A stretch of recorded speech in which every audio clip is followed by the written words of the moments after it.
ओम सतनम जय गुरुजी गणेश बड़े दादा गुरु चैतन्य सिद्ध सद्गुरु महायोगी चंद्रनाथ सापुरी चैतन्य सिद्ध सद्गुरु शंभू जिथे गुरु गोरखनाथ बाबू आदेश नवनाथ 84 लोक आदेशाला निरंजन आदेश. आजच्या विशेष भागामध्ये आपण आगामी कानिपनाथ महाराजांचा प्रकटोत्सव यावरती बोलणार आहोत आणि यावरतीच हा व्हिडिओ आधारित असणार आहे. त्यामुळे कानिपनाथ महाराजांविषयी माहिती देण्याचा किंवा नाथ संप्रदायामध्ये असलेल्या कानिपनाथ महाराजांविषयी माहिती देण्याचा संपूर्णतः प्रयत्न आजच्या व्हिडिओमध्ये केलेला आहे. त्यामुळे हा व्हिडिओ संपूर्णपणे पाहण्याचा आवश्यकपणे प्रयत्न करावा. नाथ संप्रदाय हा संपूर्ण भारतामध्ये भारताबाहेर सुद्धा हा विस्तारित झालेला संप्रदाय आहे. विशेषतः महाराष्ट्रामध्ये नवनाथांचं स्वरूप त्याच्यामध्ये कानिपनाथ महाराजांचं स्वरूप किंवा कानिपनाथ महाराजांचं स्थान हे प्रबळ मानल्या हे गेलेलं आहे. विशेषतः महाराष्ट्रामध्ये घराघरामध्ये होणारे जे नवनाथ भक्तिसार आहे म्हणजे नवनाथांचं जे पारायण केलं जातं मालू कवी विरचित असलेला जो प्रामाणिक ग्रंथ ज्यांना आपण नवनाथ भक्तिसार या नावाने ओळखतो त्याच्यामध्ये कानिपनाथ महाराजांविषयी कानिपनाथ महाराजांवरील अध्यायांविषयी त्याविषयी आपण आज चर्चा करणार आहोत. महाराष्ट्रामध्ये असलेल्या नवनाथ संप्रदायातील किंवा नवनाथातील चौथे अवतार असलेले प्रबुद्ध नारायणांचे अवतार म्हणजे कानिपनाथ महाराज हे आपण ओळखतो. कानिपनाथांचा जन्म हा हिमाद्री पर्वत म्हणजे हिमालयाच्या श्रंखेमध्ये असलेल्या पर्वतावरती झालेला वर्णन सुद्धा आम्हाला पाहायला मिळते. कानिपनाथ महाराजांच्या विषयी जर विचार केला तर कानिपनाथांचा जन्म हा गजकर्णातून झालेला आहे. नवनाथ भक्तिसारमध्ये उल्लेख आपल्याला असं पाहायला मिळतो की ब्रह्मदेवाच्या तेजापासून उत्पत्ती कानिपनाथ महाराजांची मांडली गेलेली आहे. कानिपनाथ गजकर्णामध्ये जवळपास 12 वर्ष राहिले याचा सुद्धा आपल्याला नाथ संप्रदायामध्ये नवनाथ ग्रंथामध्ये उल्लेख पाहायला मिळतो. कानिपनाथ महाराज ज्यावेळेस प्रकट झाले किंवा कानिपनाथ महाराज ज्यावेळेस गजकर्णातून बाहेर आले तेव्हा ते 16 वर्ष असलेला उल्लेख आम्हाला इथे पाहायला मिळतो. 16 वर्षाचा शब्दशार्थ प्रयत्न पाहायला गेलं तर 16 वर्षाचे नवयुवक या अनुषंगाने कानिपनाथ महाराज गजकर्णातून बाहेर आलेले आहेत बरं का. म्हणजे असं नाही की कानिपनाथांचा जन्म ज्यावेळेस झाला तेव्हा कानिपनाथ महाराज लहान होते मग ते मोठे झाले. अगदी ज्याला म्हणू किशोर अवस्था जी यंग एज आहे 16 वर्षाचं जे एज आहे ते कानिपनाथ महाराजांचं प्राकट्याचं मानलं गेलेलं आहे आणि यांना राजयोगी सुद्धा म्हटले गेलेलं आहे. कारण कानिपनाथ महाराजांचा तामजाम असेल कानिपनाथ महाराजांचं जे वागणं असेल अगदी राजेशाही पद्धतीचे होते. याचं उत्तम उदाहरण आम्हाला तिथे सुद्धा पाहायला मिळते जेव्हा कानिपनाथ महाराज हेलापट्टणम मध्ये येतात. कानिपनाथ महाराजांबरोबर अनेक रथ पालखी घोडसवार घोडे आणि शिष्य त्याचबरोबर स्वतः कानिपनाथ महाराज हे हत्तीवरती विराजमान होऊन सर्वत्र फिरत असायचे असं तो वर्ण आपल्याला पाहायला मिळते. त्यामुळे कानिपनाथ महाराजांना राजयोगी त्यासाठी सुद्धा म्हणण्यात आलेलं आहे. कारण त्यांच्या सेवेमध्ये त्यांचे शिष्य असतील भक्त असतील नोकर चाकर असतील हे सुद्धा सदैव कार्यरत असायचे. कानिपनाथ महाराजांचा जन्म म्हणजे कानिपनाथ महाराज जेव्हा पृथ्वीतलावरती प्रकट होणार होते गजकर्णातून बाहेर येणार होते तेव्हा सुद्धा कानिपनाथ महाराजांना सर्वप्रथम स्वतःच्या खांद्यावरती घेतलेला आहे त्यांचे सद्गुरू म्हणजे जालिंद्रनाथ महाराजांनी. कानिपनाथ महाराजांचा ज्यावेळेस जन्म होत होता त्यावेळेस त्यांच्या जन्माच्या वेळेस भगवान आदिनाथ म्हणजेच महादेव वैश्वानर म्हणजे प्रभू जालिंद्रनाथ महाराजांचे पिता ज्यांना म्हटले गेलेलं आहे ते वैश्वानर महाराज भगवान महादेव आणि जालिंदर महाराज या तिघांच्या उपस्थितीमध्ये प्रमुख उपस्थितीमध्ये भगवान कानिपनाथ महाराज हे गजकर्णातून बाहेर येतात. बरं आता गजकर्णातून बाहेर येण्यापूर्वी यांना साक्षात आदिनाथ हे जालिंद्रनाथ महाराजांना सांगतात की तुम्ही स्वतः जावे आणि कर्ण कानिफा म्हणजे कानिपनाथ महाराजांना तुम्ही स्वतःच्या खांद्यावरती घेऊन त्यांना घेऊन यावे असं आदेश आदिनाथांनी दिलेले सुद्धा वर्णन आम्हाला पाहायला मिळते. त्यामुळे सर्वप्रथम कानिपनाथ महाराजांना दर्शन कोणाचं झालं असेल तर ते त्यांच्या गुरूंचं झालेलं आहे म्हणजे जालिंद्रनाथ महाराजांचं. जालिंद्रनाथ महाराज जातात स्वतः गजकर्णापाशी उभे राहतात आणि गजकर्णातून कानिपनाथ महाराजांना आवाज देतात तेव्हा कानिपनाथ महाराज बाहेर येतात आणि बाहेर आल्याच्या नंतर स्वतःच्या खांद्यावरती जालिंद्रनाथ महाराज घेतात आणि खाली उतरवतात. त्यामुळे कानिपनाथ महाराज हे राजयोगी सुद्धा या नावाने ओळखले जातात. स्वतः त्यांच्या गुरूंनी कानिपनाथ महाराजांना सर्वज्ञ राशी कानिफा या नावाने पुकारलेलं सर्व वर्णन आम्हाला भक्तिसारमध्ये पाहायला मिळते. सर्वज्ञ राशी याचा अर्थ तो ज्याच्यापेक्षा राशींचा अमाप भांडार आहे ज्याच्या कृपेने राशींचा अमाप भांडार लागतो जो सर्वज्ञ आहे ज्यापेक्षा असं नाही अशी कोणतीच गोष्ट नाहीये हे म्हणजे कानिपनाथ महाराज आहेत.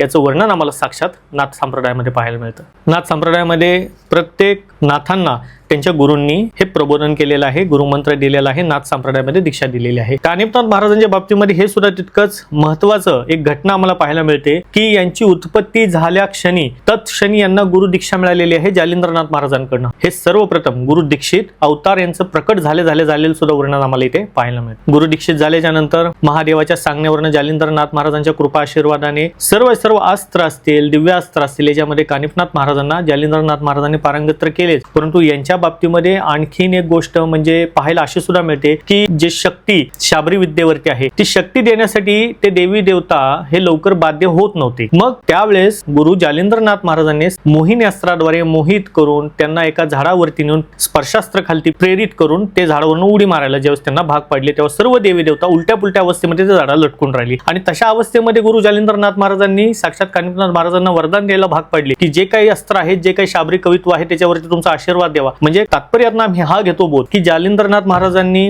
ज्या अवस्थेमध्ये देवता तंबित केले एका जागी आणि त्या अवस्थेमध्येच कानिफनाथ महाराजांना आशीर्वाद सुद्धा घ्यायला लावला, ही सुद्धा खासियत आहे. याचं सुद्धा वर्णन आपल्याला नाथ संप्रदायामधल्या भक्तिसारमध्ये पाहायला मिळते. त्याचबरोबर विचार केला जेवढे काही दिव्य अस्त्र आहेत, जेवढे काही शाबर मंत्र रचना आहे त्याच्यामध्ये कानिफनाथ महाराजांना सर्व तर दिलेलं आहेच, परंतु हा सुद्धा उल्लेख प्रामुख्याने आपल्याला पाहायला मिळतो की संपूर्ण नाथ विद्येमध्ये किंवा शाबरी मंत्र असलेल्या विद्येमध्ये 2 मंत्रविद्या या गुरु जालिंद्रनाथ महाराजांनी कानिफनाथांना दिलेल्या नाहीत. त्याच्यातली पहिली विद्या आहे संजीवनी मंत्रविद्या, दुसरी आहे वाताकर्षण विद्या. या व्यतिरिक्त जेवढे काही विद्या आहेत किंवा प्रदुल्लता आहे त्या सर्व कानिफनाथ महाराजांना जालिंद्रनाथ महाराजांच्या कृपेने या प्राप्त आहेत. जालिंद्रनाथ महाराज कानिफनाथ महाराज हे गुरु शिष्यांची जोडी आहे आणि भगवान महादेवाच्या आदेशावरून जालिंद्रनाथ आणि कानिफनाथांनी मिळून एकत्रितपणे 12 वर्ष शाबरी विद्येचं कवित्व हे एकत्रित केलेलं आहे. दोघांची मंत्रविद्या जर पाहिली 6 कोटी 8 लक्ष मंत्रलता मांडले गेलेले आहे शाबरी विद्येमध्ये कानिफनाथ महाराजांची, तर 34 कोटी मंत्रलताच्या आसपास मंत्रलता मांडली गेलेली शाबरी विद्येमध्ये जालिंद्रनाथ महाराजांची. अशा मिळून या दोघांची जवळपास 40 कोटी 12 लक्षच्या आसपासची जी विद्युलता मंत्रांची मांडले गेलेले शाबर मंत्रविद्येमध्ये ते कानिफनाथ आणि जालिंद्रनाथ महाराजांची मांडले गेलेली आहे. आणि विशेषतः मच्छिंद्रनाथ आणि गोरक्षनाथांच्या बाबतीमध्ये जर विचार केला तर या दोघांची मंत्र विद्युलता ही मांडली गेलेली आहे जवळपास 45 कोटीच्या वरती. म्हणजे असे काही मंत्र आहेत जे फक्त मच्छिंद्रनाथ आणि गुरु गोरखनाथ महाराजांना माहिती आहेत. असं सुद्धा वर्णन आपल्याला नवनाथ भक्तिसारमध्ये सुद्धा पाहायला मिळते. बरं, आता गोरखनाथ महाराज आणि कानिफनाथ महाराजांच्या बाबतीमध्ये विचार केला तर जवळपास एकाच काळामध्ये यांचं तप सुद्धा पूर्ण झालेलं आहे. एकाच काळामध्ये यांचं वास्तव्य पृथ्वी तलावरती प्रकट रूपाने राहिलेलं आहे. याचं सुद्धा वर्णन आपल्याला भक्तिसारमध्ये पाहायला मिळते. ज्यावेळेस बद्रिकाश्रमामध्ये कानिफनाथ महाराजांना बसवले जातात तप करण्यासाठी, म्हणजे जालिंद्रनाथ महाराज ज्यावेळेस बद्रिकाश्रमामध्ये कानिफनाथ महाराजांना तप करण्यासाठी बसवतात त्याच पिरियडमध्ये त्याच कालखंडामध्ये गुरु गोरखनाथ महाराज सुद्धा तपाला बसलेले होते. याचं सुद्धा वर्णन पाहायला मिळतं. याच्यामध्ये दुसरं वर्णन अगदी सुंदररित्या इथे सुद्धा आपण पाहू शकतो की ज्यावेळेस गुरुच्या शोधामध्ये, जसे की सद्गुरूंच्या शोधामध्ये गुरु गोरखनाथ महाराज हे मच्छिंद्रनाथ महाराजांच्या शोधामध्ये जातात, त्याच अवस्थेमध्ये त्याच पिरियडमध्ये सद्गुरू कानिफनाथ महाराज हे जालिंद्रनाथ महाराजांच्या शोधासाठी जातात. याचं सुद्धा सुंदर वर्णन आपल्याला पाहायला मिळते. बद्रिकाश्रमामध्ये दोघेही तप करतात. तर कानिफनाथ महाराज तप झाल्याच्या नंतर उत्तर भारतातूनच पुढे काशी, गया, प्रयागराज करत हे पुढे आसामला गेलेलं वर्णन आम्हाला नवनाथ भक्तिसारमध्ये पाहायला मिळते. तर सद्गुरू गोरखनाथ महाराज हे दक्षिण भारताकडून ह्या सर्व गोष्टी म्हणजे देवी देवस्थान करत गुरूंच्या शोधामध्ये हे बंगाल प्रांतामध्ये गेलेलं वर्णन सुद्धा आम्हाला पाहायला मिळते. या दोघांची खासियत ही सुद्धा आहे की जसे की सद्गुरू कानिफनाथांचे गुरु हे जालिंद्रनाथ महाराज, तर गोरखनाथांचे गुरु हे मत्स्येंद्रनाथ महाराज. दोघांना सुद्धा गुरूंची जी प्राप्ती आहे, जेव्हा यांचं तप पूर्ण झालं आणि तप पूर्ण झाल्याच्या नंतर दोघांना जी गुरुची प्राप्ती की या दोघांच्या गुरूंची भेट सुद्धा याच दोघांमुळे झालेली आहे. म्हणजेच कानिफनाथांच्या कृपेमुळे मच्छिंद्रनाथ गोरक्षनाथांची भेट झाली आणि गोरक्षनाथ महाराजांच्या कृपेमुळे कानिफनाथ आणि जालिंद्रनाथांची भेट झाली. असं सुद्धा सुंदर वर्णन आपल्याला नवनाथ भक्तिसारमध्ये पाहायला मिळते. बरं, कानिफनाथ महाराजांच्या बाबतीमध्ये आणखीन एक खूप सुंदर हे सुद्धा पाहायला मिळते की जसे की हे ब्रह्मतेज आहेत आणि कानिफनाथ महाराज ब्रह्मतेज असल्यामुळे यांच्या वाणीमध्ये एक पद्धतीची मधुरता, यांच्या वाणीवरती असलेलं प्रभुत्व याचं सुंदर वर्णन आम्हाला भक्तिसारमध्ये सुद्धा पाहायला मिळते. जेव्हा सद्गुरू कानिफनाथ महाराज हे जालिंद्रनाथ महाराजांच्या शोधासाठी सर्व पृथ्वीवरती भ्रमण करत असतात, गावोगावी जात असतात. या गावोगावी जात असताना ज्यावेळेस कानिफनाथ महाराज त्या गावातील लोकांना प्रबोधन करायचे तेव्हा ते सर्व गावातले असलेले व्यक्तिरेखा आहे त्यांना मोहित होत असायचे आणि कानिफनाथ महाराजांवरती किंवा कानिफनाथ महाराजांबरोबर पुढे जाण्यासाठी समर्थ होत असायचे. म्हणजे असेच 1 2 1 2 2 4 5 करत करत जवळपास 700 शिष्य कानिफनाथ महाराजांनी एकत्रित केलेले होते, जे सर्वस्वी सोडून कानिफनाथांबरोबर राहत असायचे. याचं सुद्धा सुंदर वर्णन आम्हाला भक्तिसारमध्ये पाहायला मिळते. भक्तिसारमध्ये किंवा भक्तिसारच्या अनुसरून जर विचार केला तर नवनाथातील कानिफनाथ, सद्गुरू गोरखनाथ आणि सद्गुरू मत्स्येंद्रनाथ यांना प्रकट रूपाने बजरंगबलीने, म्हणजे ज्यांना वीरबंकनाथ आपल्या नाथ संप्रदायामध्ये म्हटलं जातं, तर या तिघांना साक्षात रूपाने सद्गुरू गोरखनाथ, कानिफनाथ आणि मच्छिंद्रनाथांना दर्शन बजरंगबलीने दिलेलं आहे, वार्तालाप केलेला आहे, प्रभू रामांची भेट झालेली आहे. याचं सुद्धा सुंदर वर्णन आपल्याला पाहायला मिळतं.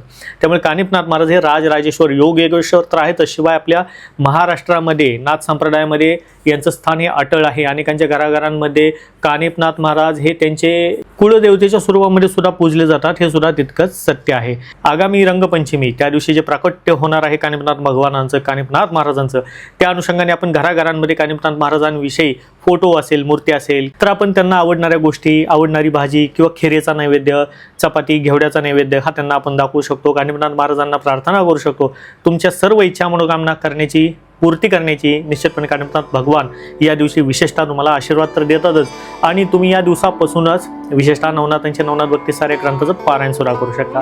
त्यामुळे आजच्या भागामध्ये मी सद्गुरू गणपतीनाथ महाराजांविषयी अगदी छोट्या शब्दामध्ये सांगण्याचा प्रयत्न केला.